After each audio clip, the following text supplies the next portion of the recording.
आप देख रहे हैं जन आवाज।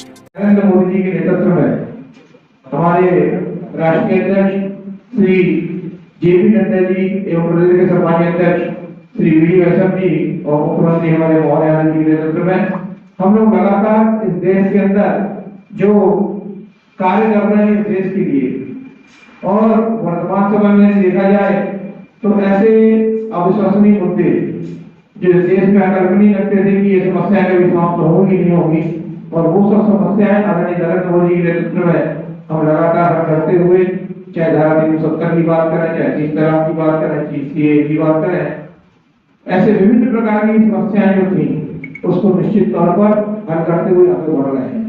और उसी कड़ी में कल आदरणीय नरेंद्र मोदी जी के नेतृत्व में इस देश के अंदर जो वक्फ बोर्ड के लिए विधेयक लाया गया और संशोधन कानून लाया गया, लोकसभा और राज्यसभा में लगातार बढ़िया विचार के बाद और उसके बाद उस विधेयक को कानून की रूप में लेने के लिए आने की प्रक्रिया प्रारंभ होगी।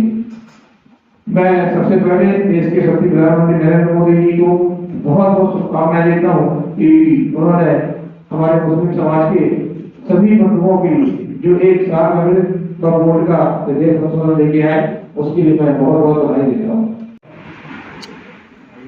जिले में कुल कितनी संपत्तियां? निश्चित तौर पर जो आप क्वेश्चन कर रहे हैं इसी के लिए विधेयक आया है कि जिले के अंदर कितनी संपत्तियां और किसके नाम पे है, उसकी जानकारी में अधिकृत रूप में जानकारी की पूरा विषय नहीं कितने की है, लेकिन कलेक्टर साहब जानकारी लेके आपको अगली बैठक में जरूर बता दूंगा, तो इसी के लिए विधेयक आया है।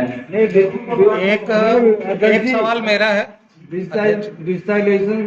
डिजिटलाइजेशन तो 10 साल पहले से हो रहा है, 10 साल से पूरा डेटा निकल आया कितनी कितनी संपत्तियां कहाँ है, और सरकार के पास भी और कलेक्टर साहब के पास भी है, आपके पास क्यों नहीं? नहीं बता रहा हूँ ना कि 10 साल से पूरा डेटा निकल जानकारी एकत्रित करके आपको अगली बैठक में पूरी जानकारी के साथ बात कर लूंगा। प्रशासनिक विषय है, आप इसमें आपने क्वेश्चन किया तो मेरे ध्यान में भी आ गया, निश्चित तौर पर जानकारी दूंगा भी, और जब कोई चीज आ गई है संज्ञान में तो उसकी जानकारी मुझे होना भी चाहिए, प्रयास करता हूँ। वक्फ बोर्ड से मुसलमानों का भला होगा ऐसा भाजपा ने कहा, और आपने भी साधुवाद दिया है नरेंद्र मोदी जी को। मेरा सवाल ये है कि हिंदुओं को कब साधुवाद देने का मौका मिलेगा भाजपा को, क्योंकि हर जगह कम से कम 5 ऐसे स्टेट हैं जहां पे हिंदू मंदिर से कलेक्शन पूरा का पूरा राज्य सरकार को जाता है, और वो सिर्फ हिंदू के लिए नहीं खर्च होता, वो सभी के लिए खर्च होता है। इस विषय में कुछ कहना चाहेंगे? एक सनातन बोर्ड की बात भी उठी थी अभी महाकुंभ में, आप क्या कहना चाहेंगे? देखिए, आप सभी को मालूम है कि वक्फ का विषय और जो आपने अभी इसमें हिंदुओं को धन्यवाद वाली बात करी, तो निश्चित तौर पर इसके बारे में भी पूरी चर्चा हो रही है, और आदरणीय नरेंद्र मोदी के नेतृत्व में हर विषय की जानकारी और जो चीजें कमियां थी उन कमियों को दूर करते हुए आगे इसके बारे में विचार होगा, और जो दिक्कतें आ रही है आपको भी मालूम है कि विकास के क्रम में जो गलतियां होती आ रही थी, गलतियां हो रही थी, उसको लगातार हम सही करते हुए आगे बढ़ रहे हैं, और निश्चित तौर पर इसमें भी कमी होगी तो अब इसको हमारा कहीं ना कहीं संज्ञान में सही करेगा। सरकार चिन्ह को उपयोग करती है जयंती के लिए, ये आप सम्राट अशोक का अपने यहाँ एक जन्म भी है, उनके चिन्ह का तो उपयोग होता है, लेकिन इसकी जयंती क्यों नहीं होती? भारतीय जनता पार्टी इस देश के अंदर जितने भी हमारे बावजूद हुए उनका कहीं ना कहीं सम्मान देने के लिए हम बात करें तो केवल हमारी पार्टी ये जिसने सब चीजों पर ध्यान दिया है। अभी मैं ये बात करूँ विभिन्न प्रकार के विषयों की, तो आपको ही मालूम है जिस देश के अंदर इस देश के इतिहास से भी हम बात करते हैं और वर्तमान तक की बात करते हैं, तो इस देश में हमको बचपन में क्या पढ़ाया गया आप सबको मालूम है, और अभी क्या हो रहा है इस देश के अंदर आप सबको भी पूरे विषय की जानकारी है, तो निश्चित तौर पर आपने विषय को ध्यान दिलाया, इसको मैं आगे आपने बोला कि पत्रकारों का सहयोग आपको मिलता है, ये मैं आपको धन्यवाद दे रहा हूँ।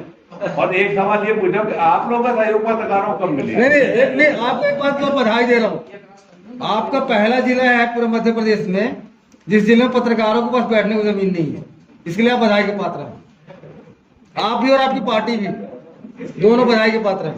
पहले कई बार सवाल आ चुका है, कई बार यहाँ से जवाब भी दिया जा चुका है इसके लिए एक बार फोरम में आप लोग आए और उचित मुताबिक को बातचीत करेंगे। और इसके पहले एक बार विषय आ भी चुका है, ये विषय आ चुका है कि पत्रकारों को बैठने के लिए स्थान आने वाले विषय आ चुका है। अच्छा, यानी कि विषय आ गया तो विषय खत्म हो गया क्या? खत्म नहीं हुआ, अभी तक कुछ कार्यवाही हुई क्या? खत्म नहीं हुआ है। उसके लिए ये हुआ था कि आप लोग पत्रकार बंधु एक बार एक फोरम है, किस प्रकार की उसकी प्रक्रिया हो नहीं, अध्यक्ष जी, एक बार अपन सब मिलकर क्या कर सकते हो उसके लिए करना है। और इसके पहले भी हमारे सोशल मीडिया पे तुम्हारी अध्यक्ष जी, इसके पहले भी बताया। सुन लीजिए, साधु जमात में चलते हैं क्या? साधु जमात में चलते देखा आपने कभी? फिर आप ऐसी बात कर रहे हैं, आपको तय करना है। इकट्ठे हो नहीं सकते। सवाल ही नहीं, ये बुद्धिजीवी इकट्ठे नहीं हो सकते हैं। नहीं, सुनिए अध्यक्ष जी, आप दे तो दीजिए। कि किसी एक संगठन के उसमें हम उसके अंदर सब लोग हैं, फिर किसी एक संगठन के उसमें एक संगठन के उसमें हो जाएगा, उसको प्रक्रिया नहीं है। आप सुनिए, आप तो संगठन आप बता दीजिए, आप हम कटनी लोग उसी में हो जाते हैं। आप कटनी पत्रकार भवन दे दीजिए, जिस संगठन को आना हुआ है नियम तो आगे जाए। अरे सुनो तो एक मिनट, आप तो कटनी पत्रकार भवन दीजिए। अरे सुनो तो, ये एक होना मिनट चाहिए। बात। आपके निवर्तमान मुख्यमंत्री जी आए थे अरिंदम में, और शायद आप भी खड़े थे, सांसद महोदय भी खड़े थे, विधायक भी खड़े थे, कलेक्टर भी खड़े थे, और उन्होंने ये बोला था वहां पे पत्रकारों के बीच में कि मैं कलेक्टर को बोल के जा रहा हूँ, एक महीने में जमीन देखेगा पत्रकार भवन के लिए। वो मुख्यमंत्री जी भोपाल से दिल्ली पहुंच गए, सांसद जी दिल्ली में, ये जमीन नहीं मिल पाई अभी तक। नहीं, ये विषय मेरे संज्ञान में नहीं पुराना वाला, तो उस समय मैं प्रमुख दायित्व की गतिविधि नहीं, अब इसकी जानकारी आपके माध्यम से देते क्या हो सकता है। अगले कितने महीने बाद इस सवाल को दोबारा पूछा जाए? हेलो, अगले किस महीने बाद? कितने महीने बाद? नहीं, ये चीज नहीं, आप पत्रकारों में महीने और बाद ही पूछेंगे।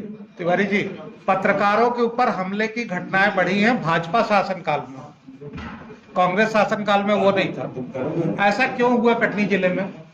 पत्रकारों के ऊपर हमले की घटनाएं अगर कांग्रेस के इतिहास को देखें तो भाजपा के शासनकाल में ज्यादा बढ़ी है, ऐसा क्यों है?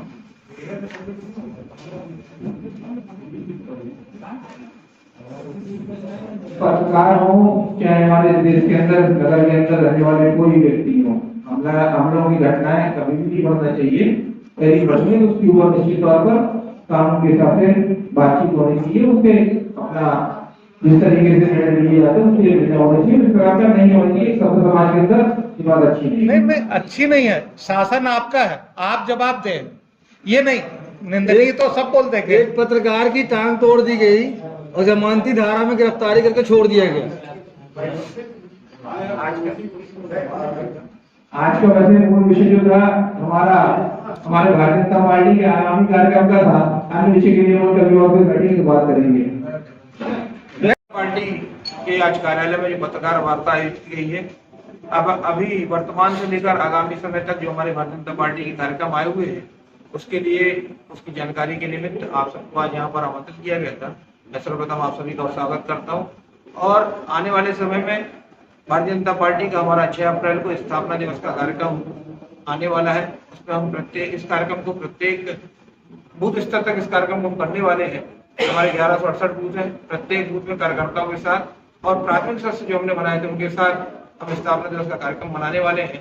उसके बाद 8 और 9 तारीख को हमारा विधानसभा स्तर का सम्मेलन संपन्न होने वाला है। उसमें सभी सदस्य जो हमारे बनाए गए थे उसका सम्मेलन होगा। और 7 से 13 अप्रैल तक गांव चलो बस्ती चलो अभियान, संपर्क अभियान हमारा संपन्न होने वाला है। उस अभियान के अंतर्गत हम स्वच्छता अभियान, वरिष्ठ कार्यकर्ताओं संपर्क अभियान, वहाँ के प्रबुद्ध जनों के साथ मिलकर चर्चा, परिचर्चा, गांव में चौपालों में चर्चाएं, और आखिरी में जाके जो हमारी बूथ की समिति है उस बूथ में, उस गांव के अंदर जो बूथ आते हैं उन समितियों के साथ मिलकर कार्य की योजना और उनके साथ बैठ के आगे की समीक्षा और प्लानिंग के साथ काम करने के लिए हमारा कार्य है। इसके बाद 14 अप्रैल को बाबा साहब अम्बेडकर जी की जयंती है, उस जयंती कार्यक्रम को हम लोग बूथ स्तर पर मनाने वाले हैं। इस प्रकार से विभिन्न कार्यक्रम जो अभी हमारे आयोजित होने वाले, उसके निमित्त हमारा आज की पत्रकार वार्ता थी। इसके माध्यम से जैसे वर्तमान में जो हमारे कार्यक्रम चल रहे हैं, वन नेशन वन इलेक्शन के लिए भी लगातार हमारा समाज के बीच चर्चा का विषय चल रहा है। और उसके साथ साथ हम लोगों के लिए बहुत हर्ष की बात है कि लोकसभा और राज्यसभा के अंदर आदरणीय नरेंद्र मोदी जी के नेतृत्व में जो वक्फ बोर्ड का संशोधन बिल अभी पारित हुआ है, उसके लिए मैं देश की जनता को और आदरणीय नरेंद्र मोदी जी को बहुत बहुत बधाई देता हूँ, उनको धन्यवाद देता हूँ, आभार व्यक्त करता हूँ और आज की पत्रकार वार्ता में भी आप सभी का बहुत बहुत आभार।